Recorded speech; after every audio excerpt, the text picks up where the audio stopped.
सुप्रभात बच्चों। आज मैं आपको पाठ 8 जिसका शीर्षक है अब हम दोस्त हैं पढ़ाऊंगी। एक बार की बात है, हंगरी के घने जंगल में एक प्यासा हाथी भटक रहा था। बहुत देर तक इधर उधर भटकने के बाद उसे एक झील दिखाई दी। वह झील में उतर गया और पानी पीने लगा। झील के ठंडे पानी को देखकर उसका मन ललचा गया। वह उसमें नहाने और खेलने लगा। अब देखो बेटा, चित्र देखो, ये हाथी दिख रहा है ना। ये हाथी कहाँ पे था? ये जो पीछे जंगल दिख रहा है, ये हंगरी का जंगल है। और बहुत देर तक इसमें भटकने के बाद उसको प्यास लग रही थी। तो फिर क्या, उसको एक झील दिखाई देती है। पानी पी रहा था। पानी पीते पीते वो जो पानी था बड़ा ठंडा लगा, उसको अच्छा लगा। तो उसका मन कैसे होने लगा कि क्यों ना मैं इस पानी में नहाने लगूं। तो वो उसमें नहाने लगता है और खेलने लगता है। उस झील में जहरीले डार्क मेंढक रहते थे। उनमें से एक मेंढक कूदकर ऊपर आया और हाथी के कान के पास जाकर बोला, क्या मुझसे दोस्ती करोगे? देखो चित्र में दिख रहा है ना, हाथी कहाँ बैठा है? उसके कान के ऊपर बैठा है, ये बैठा है यहाँ पर, है ना। और क्या बोल रहा है, क्या तुम मुझसे दोस्ती करोगे? हाथी ने क्या उत्तर दिया? हाथी ने उत्तर दिया, ना बाबा ना, हम तुम कभी दोस्त नहीं हो सकते। तुम खतरनाक और जहरीले हो। ना जाने कब तुम मुझे ही काट लो। मुझे ऐसे जानवरों से डर लगता है। तो हाथी ने क्या किया? उसकी दोस्ती को ठुकरा दिया। उसके बाद हाथी झील से बाहर निकल गया। अब जैसे आपकी कक्षा में कोई नया विद्यार्थी आता है ना, हम उससे दोस्ती करना चाहते हैं, लेकिन अगर वो मना कर दे तो कैसा लगता है? हमें बुरा लगता है ना। तो उसी प्रकार मेंढक को भी बुरा लगा। लेकिन उसने क्या किया? हाथी की बात सुनकर मेंढक बहुत उदास तो हो गया, लेकिन क्या किया उसने? वह अपने साथियों से कुछ अलग करना चाहता था पर कर नहीं पाया। वह इस बात को भूलकर अपने साथियों के साथ खेलने लगा। मतलब उसने सोचा कि क्यों ना मैं, मेरे जितने भी मित्र हैं उसके सारे मेंढक के, कौन मित्र थे? मेंढक ही मित्र थे। लेकिन वो अपने मित्रों से कुछ अलग करना चाहता था। वो हाथी से दोस्ती करना चाहता था, पर हाथी ने उसकी दोस्ती को ठुकरा दिया। उसको थोड़ा सा लगा बुरा, लेकिन फिर वो अपने साथियों के साथ फिर खेलने लगा। अब हाथी को झील पसंद आ गई थी।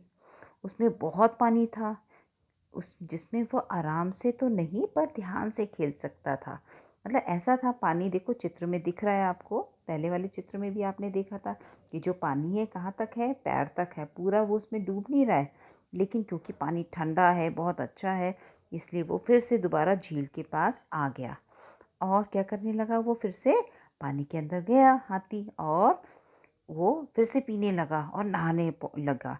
लेकिन उसको मालूम नहीं था झील में क्या सिर्फ मेंढक ही नहीं थे, जहरीले जो मेंढक है ना, सिर्फ वही नहीं थे, कहीं दूर घड़ियाल भी रहते थे। तो एक घड़ियाल ने क्या किया? हाथी को देख लिया नहाते हुए। बस फिर क्या था, उसके मुंह में पानी आ गया। क्यों? क्योंकि जो घड़ियाल है वो हाथी को खाना चाहता था। तो वो चुपचाप गुपचुप बिल्कुल पानी के अंदर ही अंदर हाथी के पास गया। गुपचुप मतलब चुपचाप से, देखो, है ना। हाथी के पास गया और क्या हुआ? अब हाथी को तो पता ही नहीं था कि भाई मेरे को हाथी ने उसने घड़ियाल ने देख लिया। उस समय मेंढक ने क्या किया? मेंढक वहीं खेल रहा था, तो उसने आसपास से खेल रहा था, क्योंकि वह हाथी से दोस्ती करना चाह रहा था। उसको मालूम था कि हाथी फिर से आएगा, तो वहीं खेल रहा था। उसने देखा कि अरे, हाथी के सिर पर तो खतरा मंडरा रहा है।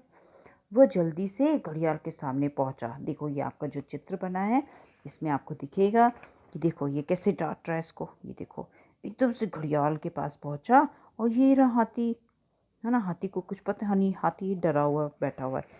तो एकदम से जाके क्या बोला उसने? खबरदार, अगर अपनी सलामती चाहते हो तो मेरे दोस्त से दूर हो जाओ।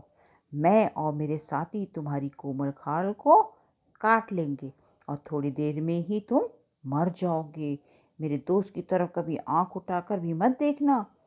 तो घड़ियाल को वैसे ही डार्क मेंढकों से डर लगता था। क्यों? क्योंकि वो जहरीला था, तो उसके जहर से डर लगता था। इसलिए वो घबराकर हाथी को छोड़कर दूर चला गया। और हाथी ने जान बचाने के लिए क्या किया? मेंढक को धन्यवाद दिया और अपनी सूंड पर उठाकर क्या बोला? अब हम दोस्त हैं मेरे प्यारे मित्र। मतलब इस कहानी में क्या है बच्चों? एक अच्छे दोस्त की कहानी है, क्योंकि हम सिर्फ दोस्त अच्छे समय के लिए नहीं, बुरे वक्त में भी हमें अपने साथी का, मित्र का साथ देना चाहिए, है ना। वही दोस्ती का महत्व है ना। धन्यवाद।